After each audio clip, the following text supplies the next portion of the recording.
सुमित जी करनाल से। राधे राधे महाराज जी। महाराज जी, आपने कहा था कि अगर संसार प्रिय लगे तो नाटक नहीं करना चाहिए, ब्याह कर लेना चाहिए। महाराज जी, अब ब्याह कर लिया तो अब संसार नाटक लगने लगा है। महाराज जी, फंस गया। तो नाटक ही करो ना, क्या परेशानी?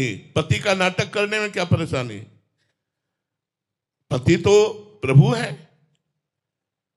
वो पत्नी जो प्राप्त हुई है उसके सामने पति का नाटक करो, पति की कर्तव्य का पालन करो, धर्म पूर्वक धन कमाओ, उसकी कामनाओं की पूर्ति करो, राधा राधा नाम जप करो, बढ़िया पार हो जाओगे। हमें सेवा करनी है क्योंकि भगवान ने दी है, तो आपको भगवान ने पत्नी परिवार रूपी सेवा दी, उसे करो, भागो मत।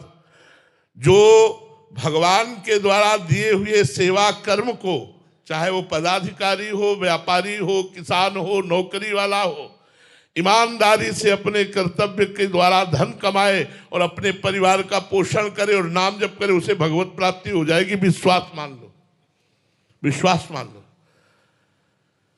उचित ब्रह्मचर्य का पालन करो और नाम जप करो, बिल्कुल भगवत प्राप्ति हो जाएगी। हमारी बात पर विश्वास करो।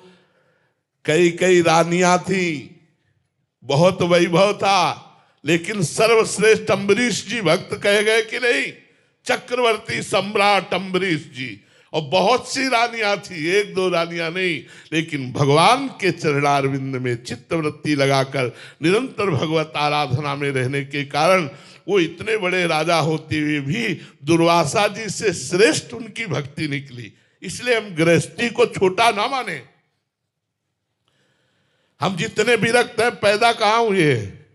गृहस्थ में। हम जितने विरक्तों के कपड़े कहां से आते हैं? गृहस्थ से। हम जितने विरक्त हैं, इनका भरण पोषण कहां से होता है? गृहस्थ से। गृहस्थ मूल है। मूल माने जड़।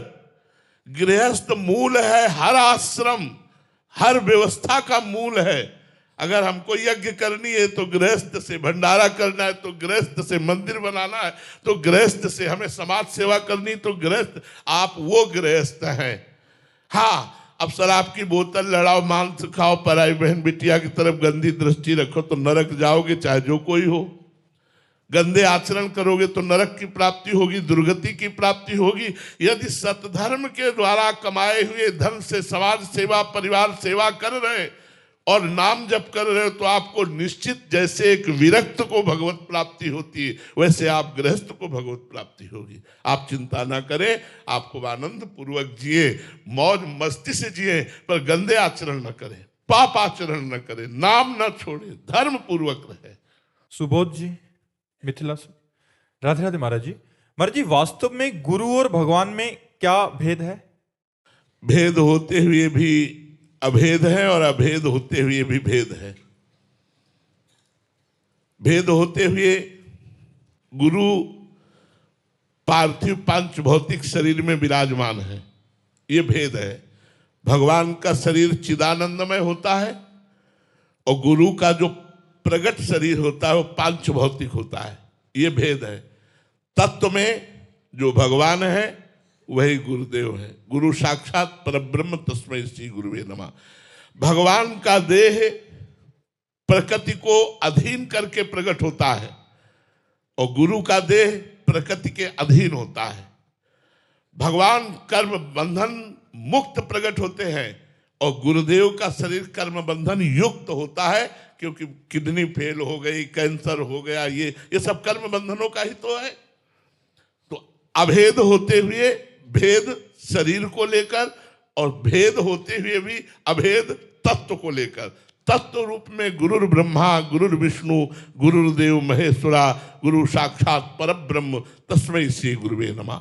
भगवान से भी बढ़कर हमारे गुरुदेव हैं, क्योंकि भगवान हमारे भी हृदय में है और सबके हृदय में और हर जन्म में रहे और आज तक कल्याण नहीं हुआ, हमारी दुर्गति ही होती रही।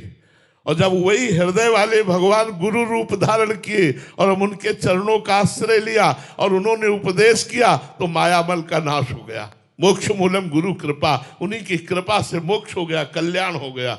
भेद होते हुए भी अभेद और अभेद होते हुए भी भेद। यद्यपि भगवान ही गुरुदेव के रूप में है, गुरुदेव ही भगवान है, कोई भेद नहीं, पर प्रगट में इतना भेद है।